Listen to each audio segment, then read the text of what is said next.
आज मैं सबसे पहले आपको लोकतंत्र का मंदिर कही जाने वाली संसद पर हुए सबसे बड़े हमले की कहानी खुद अपने अनुभव के आधार पर सुनाऊंगा। जब यह हमला हुआ था तब मैं खुद जी न्यूज के कैमरे के साथ संसद भवन में मौजूद था।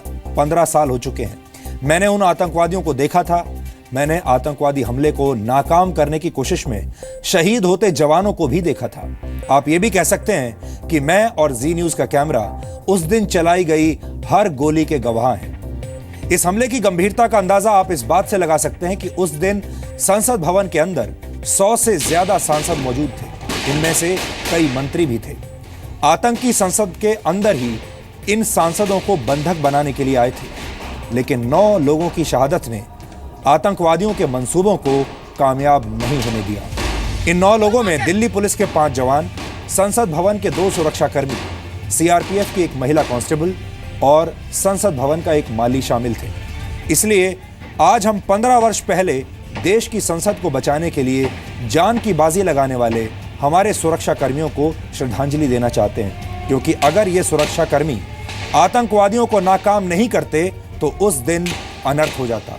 आप अंदाजा लगाइए, कल्पना कीजिए कि अगर ये आतंकवादी अपने हथियारों के साथ संसद भवन के अंदर घुस गए होते तो पूरी दुनिया में भारत की सुरक्षा एजेंसियों की, भारत की सुरक्षा व्यवस्था की और एक राष्ट्र के तौर पर भारत की इज्जत मिट्टी में मिल जाती। एक रिपोर्टर की जिंदगी में बहुत सारी चुनौतियां होती हैं और कई बार बहुत मुश्किल हालात में भी उसे रिपोर्टिंग करनी होती है। ऐसी ही चुनौती उस दिन मेरे सामने थी और मेरे सहयोगियों के सामने थी। हमारे सामने गोलियां चल रही थी और मुझे और हमारे कैमरामैन को बिना घबराए इस घटना को रिपोर्ट करना था, वहीं पर मौजूद रहते हुए करना था और वहां से हटना विकल्प नहीं था। इतनी फायरिंग के बावजूद हमने उस पूरी घटना को बिना डरे अपने कैमरों में रिकॉर्ड किया था। संसद हमले के 15 साल गुजर जाने के बाद भी मुझे इस घटना का एक एक पहलू याद है और यकीन मानिए इन 15 वर्षों के बाद भी इस घटना को याद करके मैं सिहर उठता हूं। इसलिए अब मैं आपको संसद पर हुए हमले की आंखों देखी कहानी सुनाने जा रहा हूं। इसे आप एक रिपोर्टर की वीडियो डायरी भी कह सकते हैं।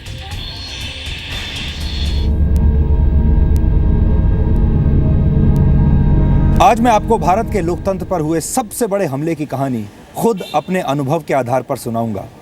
उस दिन तारीख थी 13 दिसंबर 2001 और उस दिन भारत की संसद पर सबसे बड़ा आतंकवादी हमला हुआ था। एक सफेद एम्बेसडर कार में आए 5 आतंकवादियों ने इसी संसद को बुरी तरह से घायल कर दिया था और जब यह हमला हुआ था तब मैं खुद जी न्यूज़ के कैमरे के साथ ठीक इसी जगह पर मौजूद था। सामने ये पार्लियामेंट का मुख्य द्वार है, जहां से एक सफेद एम्बेसडर में बैठकर ये सारे आतंकवादी इस सड़क से इस तरह से आए थे। 3 लोग पीछे उस तरफ चले गए। गेट नंबर 1 के आसपास यहां पर एक एनकाउंटर हुआ। मैंने उन आतंकवादियों को बहुत करीब से देखा था। मैंने उस आतंकवादी हमले को नाकाम करने की कोशिश में शहीद होते हुए जवानों को भी यहीं खड़े खड़े देखा था। और आप ये भी कह सकते हैं कि मैं और जी न्यूज़ का कैमरा उस दिन चली हर गोली के गवाह हैं। आज मैं आपको एक बार फिर अपनी नज़रों से संसद पर हुए उस हमले का फ्लैशबैक दिखाऊंगा। गोलियों की आवाज,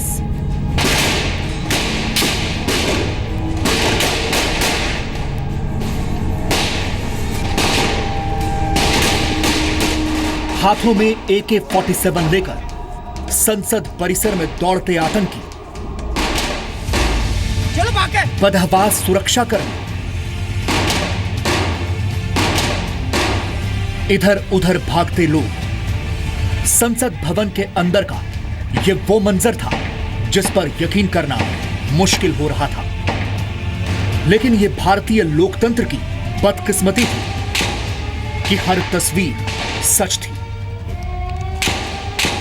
देश के लोकतंत्र के मंदिर पर सबसे बड़ा आतंकी हमला हो चुका था।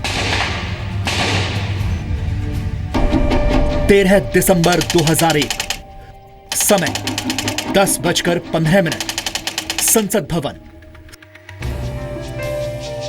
दिसंबर की गुनगुनी धूप के बीच शुरू हुआ संसद का शीतकालीन सत्र और दिनों की तरह ही सामान्य था। सत्ता पर आरोप प्रत्यारोप का दौर चल रहा था। और कुछ ही पलों में संसद के अंदर मचे सियासी घमासान की वजह से लोकसभा और राज्यसभा दोनों ही स्थगित हो चुकी थी। वक्त था 11:20। सदन के स्थगित होने के बाद तमाम सांसद संसद भवन के बाहर निकल गए। कुछ ऐसे भी थे जो अब भी सेंट्रल हॉल में बातचीत में मशगूल हो गए। एक बार फिर संसद परिसर में गाड़ियों के आने जाने का दौर शुरू हो गया और इसी बीच सुरक्षा गार्ड्स के सामने से लाल बत्ती लगी और गृह मंत्रालय का स्टिकर लगाए हुई एक सफेद एम्बेसडर कार की संसद परिसर में एंट्री होती है। संसद में मौजूद सुरक्षाकर्मी अब तक इस बात से बेखबर थे कि इस गाड़ी में सवार 5 आतंकी संसद को बंधक बनाने के इरादे से आगे बढ़ रहे हैं। ये जो आप देख रहे हैं सामने, ये पार्लियामेंट का मुख्य द्वार है, जहां से एक सफेद एम्बेसडर में बैठकर ये सारे आतंकवादी इस सड़क से इस तरह से आए थे और इसके बाद इन्होंने यहां से इस तरह से ये गाड़ी वहां पर मुड़ी और जो सामने आप देख रहे हैं वो गेट नंबर 11 है, जहां से वाइस प्रेसिडेंट और दूसरे जो गणमान्य लोग हैं वो वहां से संसद भवन में जाते हैं। जब वो अपनी गाड़ी लेकर वहां पर गए तो उनको वहां पर रोका गया। 5 लोग थे गाड़ी के अंदर, जिसमें से उसके बाद वो ब्रेकअप हुए। 3 लोग पीछे उस तरफ चले गए और 2 लोग वो वहां से निकलकर इस तरफ भागे, जहां पर उसके बाद उन्हें दोबारा यहां रोकने की कोशिश की गई। ये जो आप देख रहे हैं गेट नंबर 1 के आसपास यहां पर एक एनकाउंटर हुआ, उनको रोकने की कोशिश की गई। 11:30। इसी दौरान उपराष्ट्रपति कृष्णकांत संसद भवन के बाहर निकलने वाले थे, इसलिए उनकी कारों का काफिला गेट नंबर 11 पर खड़ा हो गया। तभी आतंकियों की सफेद एम्बेसडर कार गेट नंबर 12 को पार करते हुए उपराष्ट्रपति की कारों के काफिले के पास जा पहुंची। ठीक इसी मुख्य द्वार से एक सफेद एम्बेसडर कार में आए और गेट नंबर 11 की तरफ चले गए। गेट नंबर 11 पर उपराष्ट्रपति की सुरक्षा में खड़े सुरक्षा कर्मियों ने उन्हें रोकने की कोशिश की। सिक्योरिटी गार्ड्स को अपनी तरफ आता देखकर आतंकवादी वहां से गाड़ी पीछे की तरफ भगाने की कोशिश करने लगे और इसी बीच फायरिंग शुरू हो गई। आतंकवादियों ने भी फायरिंग शुरू कर दी और सुरक्षा कर्मियों ने भी।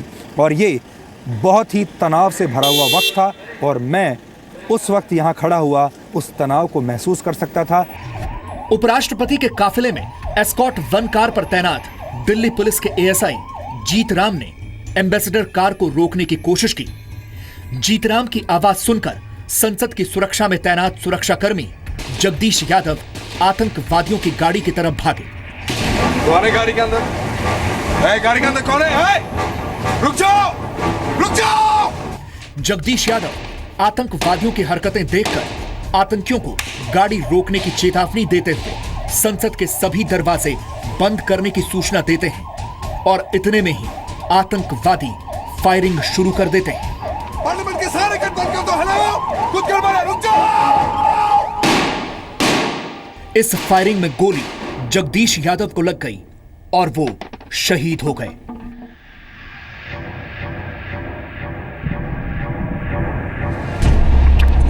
पहली फायरिंग के बाद कई सांसदों को इस बात पर हैरत थी कि आखिर कोई कैसे संसद भवन परिसर के नजदीक पटाखे फोड़ सकता है। वो इस बात से पूरी तरह बेखबर थे कि संसद पर आतंकी हमला हुआ है। 1 नंबर गेट से निकले तभी ऐसी पटाखे जैसी लड़ियों में आग लगती है, ऐसी आवाज तड़ाता हम लोग समझे थे कोई बंदरों को आगे, बंदरों की वजह से गोली चलाई जा रही है। फिर वो सीधे गोली चलाते हुए आ गए। जब सिक्योरिटी गार्ड की गोली लगी थी तो हम सीधे काके में उसमें स्टेशन में अंदर घुस गए, साउथ के अंदर पार्किंग की तरफ वहां थे। फिर उसके बाद में गोली मारी होती रही। लेकिन तब तक संसद की सुरक्षा में लगे गार्ड्स पूरी तरह हरकत में आ चुके थे। सुरक्षा कर्मियों ने संसद को चारों तरफ से घेर लिया। आतंकियों की गोलियों से हुए घायलों को बचाना भी सुरक्षा कर्मियों के लिए एक बड़ी चुनौती बनता जा रहा था। इसी बीच आतंकियों की एक गोली मीडिया के कैमरामैन को लग जाती है। गोली! Oh shit! लेकिन अंधाधुंध फायरिंग ने संसद के बाहर निकलने वाले सारे रास्तों को बंद कर दिया। अब मैं आपको ये बताता हूं कि एक रिपोर्टर की जिंदगी कितनी चुनौतीपूर्ण होती है और उसकी जिंदगी में कितनी चुनौतियां होती हैं, लेकिन ये चुनौतियां कभी बताकर नहीं आती। अब मैं जहां पर खड़ा हुआ हूं, ये वो जगह है जो कि रिपोर्टर्स के लिए निर्धारित है। यहां से बड़े बड़े नेता बाहर निकलते हैं और ये जगह रिपोर्टर्स के लिए निर्धारित की गई है। यहाँ पर रिपोर्टर्स मौजूद होते हैं अपने कैमरे के साथ, और उस दिन मैं भी जी न्यूज़ के कैमरे के साथ यहाँ पर मौजूद था। एक रिपोर्टर के सामने सबसे बड़ी चुनौती उस दिन ये थी कि उसे यहाँ से रिपोर्ट भी करना था, यानी मुझे यहाँ खड़े रहकर रिपोर्टिंग भी करनी थी और अपनी जान भी बचानी थी। और जिस तरीके से गोलीबारी हो रही थी, चारों तरफ आपको पुलिसकर्मी नज़र आ रहे थे और आतंकवादी एक गेट से दूसरे गेट की तरफ भाग रहे थे गोलियां चलाते हुए। और उस दिन ये कोई नहीं जानता था कि अगर आप उस तरफ भागेंगे तो मारे जाएंगे और अगर इस तरफ भागेंगे तो आपकी जान बच जाएगी। यानी अपनी जान बचाना भी एक बड़ी चुनौती थी, लेकिन साथ ही साथ जो कुछ उस दिन मेरी आंखों के सामने हो रहा था उसको रिपोर्ट करना भी एक बहुत बड़ी चुनौती थी। और कोई नहीं जानता था कि इस पटकथा में, इस स्क्रिप्ट में आगे क्या लिखा हुआ है।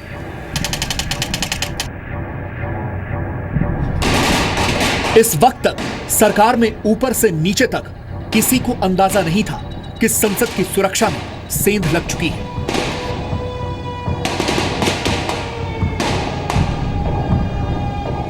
संसद परिसर में ताबड़तोड़ गोलियों की आवाज ने सुरक्षा कर्मियों में हड़कंप मचा दिया।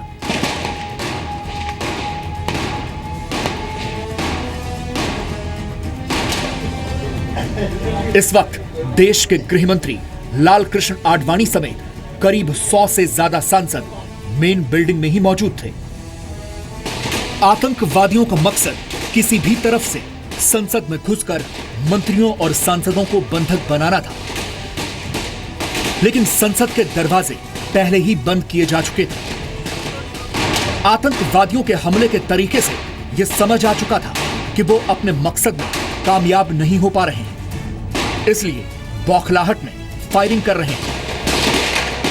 और अब इस बार फायरिंग का निशाना बनते हैं वहां मौजूद रिपोर्टर और कैमरामैन, जो अपनी जान हथेली पर रखकर यह सारा मंजर अपने कैमरे में कैद कर रहे थे।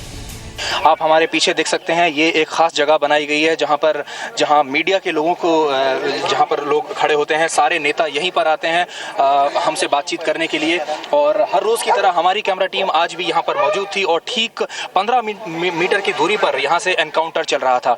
सारे कैमरामैन उस समय यहां पर मौजूद थे और गोलियां जब आतंकवादियों ने देखा, यहाँ पर उन्होंने मीडिया के लोगों को देखा तो उन्होंने यहाँ भी गोली चलानी शुरू कर दी। हमारे कैमरामैन थे उस समय यहाँ पर थे शंकर मलिक। शंकर, आपने मौत को इतने करीब से देखा, कैसे बचे आप?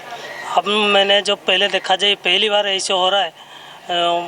मैंने मेरे साथ में एक बंदा था, उसको गोली लगा, मैं अपने कान में खुद उठा के लेके एम्बुलेंस में छोड़ के आया जी। और ये तो जी न्यूज़ की टीम की कहानी थी जो उस समय यहाँ पर मौजूद थे। यहाँ पर और भी काफ़ी सारे पत्रकार मौजूद थे जिन्होंने अलग अलग जगहों पर छुपकर अपनी जान बचाई। धीरे धीरे जैसे जैसे वक्त बीतता जाता है, लोग बातों को भूलते चले जाते हैं। आप में से बहुत सारे लोगों को शायद अब वो हमला याद ना हो, लेकिन उस वक्त 2001 में जब ये हमला हुआ था तो असंभव सी बात लगती थी। पूरा देश सकते में आ गया था। सबको ये लगने लगा था कि आतंकवादी अगर संसद भवन तक पहुँच सकते हैं तो फिर कहीं भी पहुंच सकते हैं। आज मैं आपको वो डायरी दोबारा से पढ़वाना और दिखाना चाहता हूं ताकि आप याद कर सकें कि जो कुछ उस दिन 2001 में हुआ था वो बहुत बड़ी बात थी। 11:45। इसी बीच गोली एक आतंकी के शरीर पर बंधे विस्फोटक की बेल्ट से टकरा गई और पलक झपकते ही विस्फोटक में धमाका हो गया।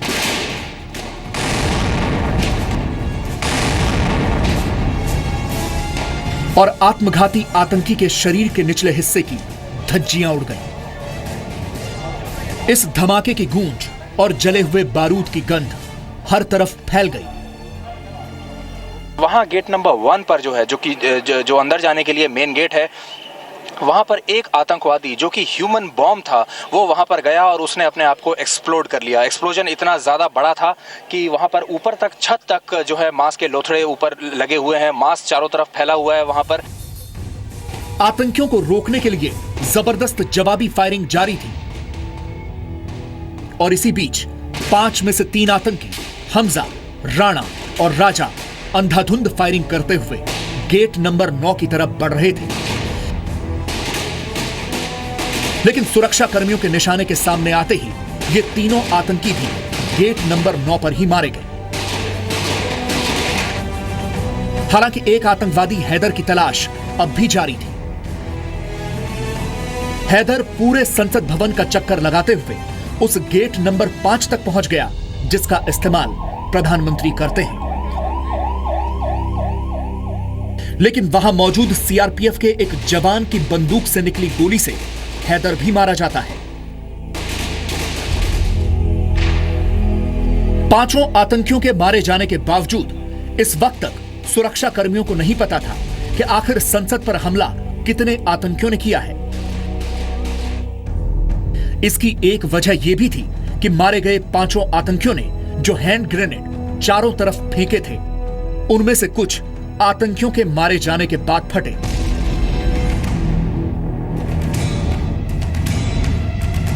महज 45 मिनट के अंदर सभी आतंकियों के मारे जाने के बावजूद कोई रिस्क नहीं लेना चाहते थे। तब तक सुरक्षा बल के जवान संसद और आसपास के इलाके को बाहर से भी घेर चुके थे।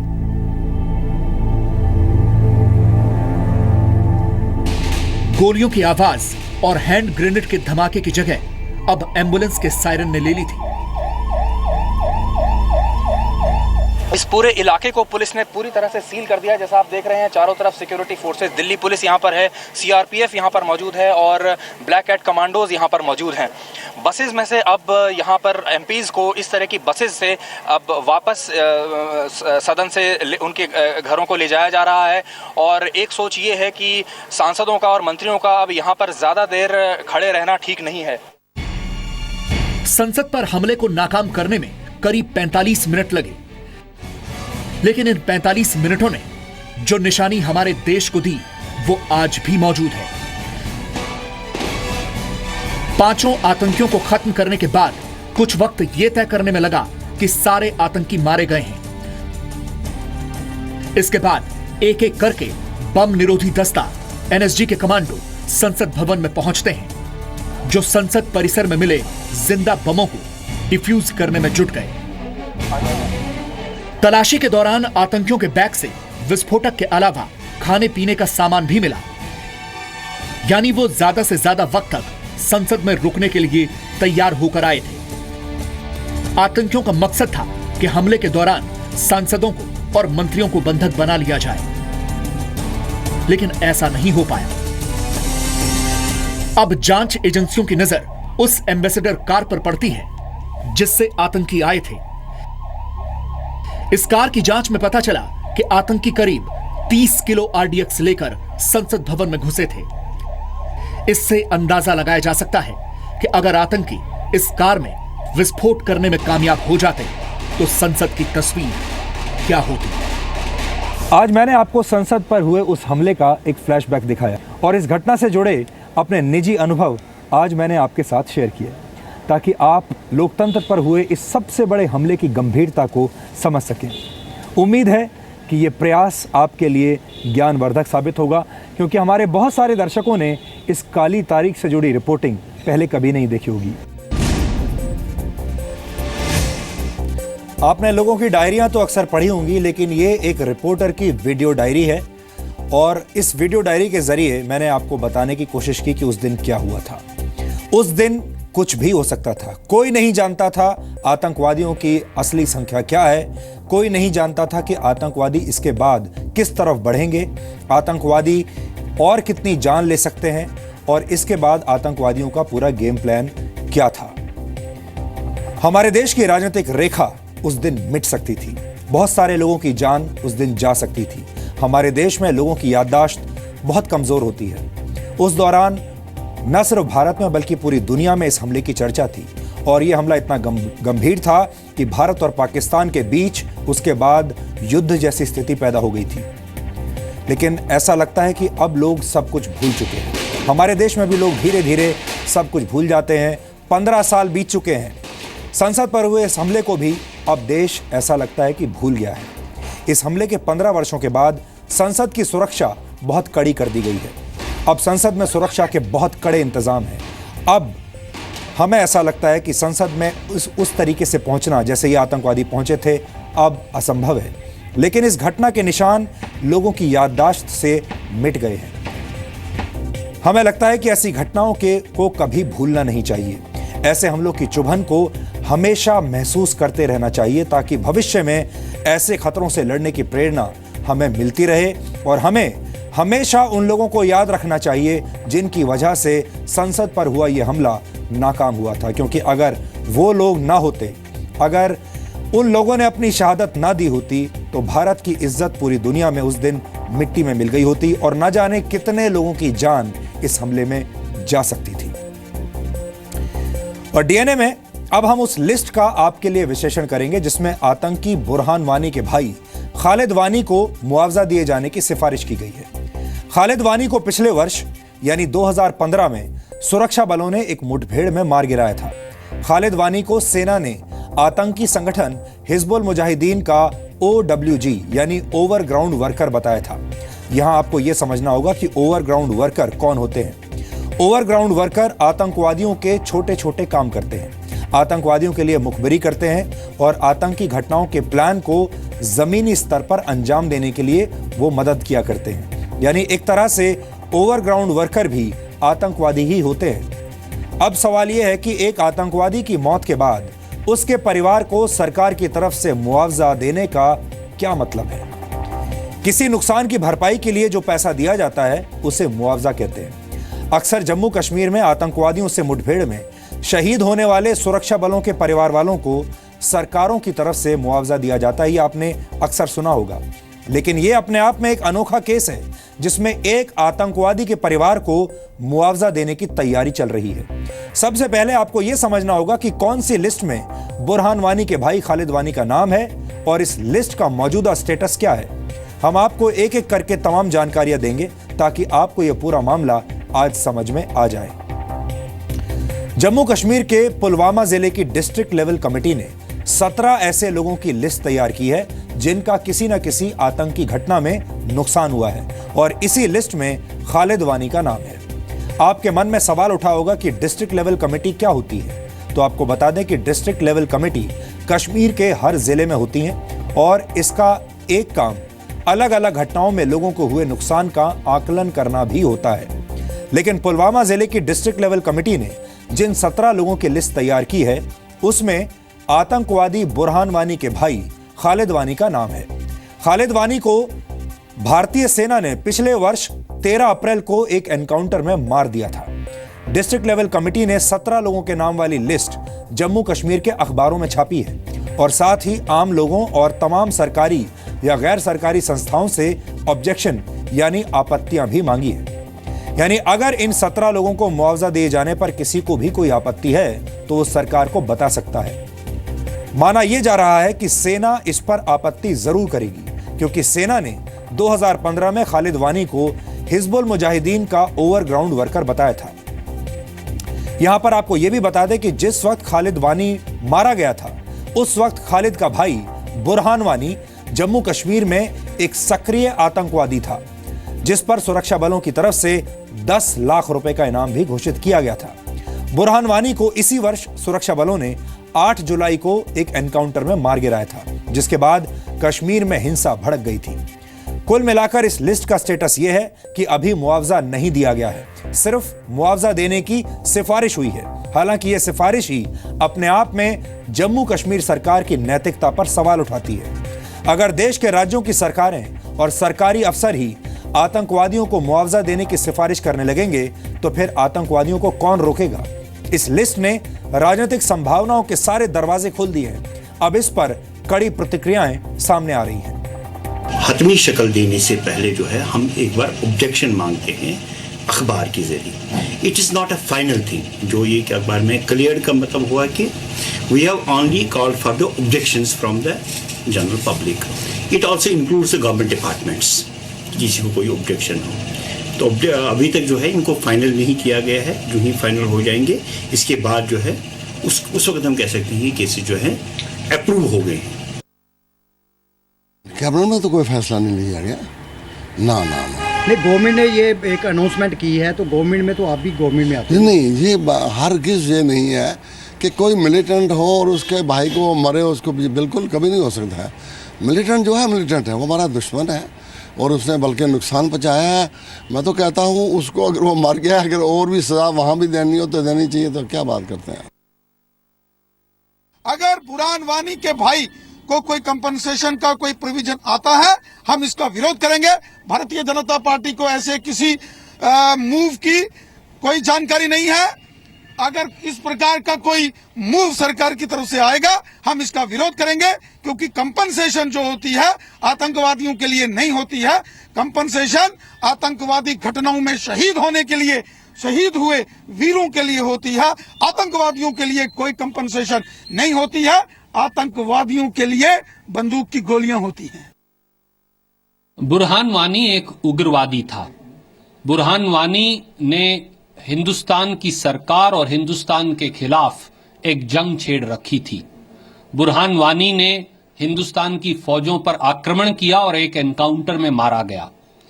ऐसे व्यक्तियों को, या ऐसे व्यक्ति जिनके बारे में हिंदुस्तान की फौज ने साफ तौर से कहा है कि वो उग्रवादी संगठनों के सदस्य थे और जिन्होंने फौज पर आक्रमण किया, उनको मुआवजा देना ये दर्शाता है कि मोदी सरकार और जम्मू कश्मीर की बीजेपी पीडीपी सरकार ने उग्रवाद से समझौता कर लिया है।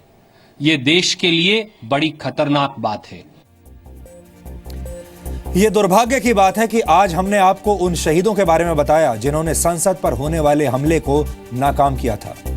अब आप अंदाजा लगाइए कि क्या उन सुरक्षा कर्मियों ने कभी इस बात की कल्पना भी की होगी कि जब वो संसद पर हमले को नाकाम करने के लिए अपनी जान कुर्बान कर देंगे, उसके 15 साल बाद उसी दिन जम्मू कश्मीर में आतंकवादियों को ही मुआवजा देने की तैयारियां चल रही होंगी। अब आप सोचिए, अगर आतंकवादियों को भी मुआवजा मिलने लगेगा तो फिर उन शहीदों की आत्माओं पर कितना बोझ पड़ेगा, उनके परिवार वालों पर क्या बीतेगी, और इसके बाद आतंकवादियों से लड़ने के लिए कौन सामने आएगा। आए दिन आप सुरक्षा बलों पर आतंकवादियों के हमले की खबरें सुनते हैं। आपको हमारे जवानों के शहीद होने की दुखद खबरें भी अक्सर मिलती रहती हैं। ऐसे में आप ये सोचिए कि अगर आतंकवादियों के परिवारों को सरकार की तरफ से मुआवजा मिलना शुरू हो जाएगा तो यह हमारे देश के शहीदों का कितना बड़ा अपमान होगा। इससे देश पर अपनी जान कुर्बान करने वाले शहीदों के परिवारों का हौसला टूट सकता है। और इसलिए हमारा मानना है कि आतंकवादी और आतंकवाद के मुद्दे पर तुष्टीकरण की राजनीति बिल्कुल नहीं होनी चाहिए। ऐसे मामलों को राजनीति से अलग रखना चाहिए। ऐसे मामलों में वोट बैंक खोजना अच्छी बात नहीं है।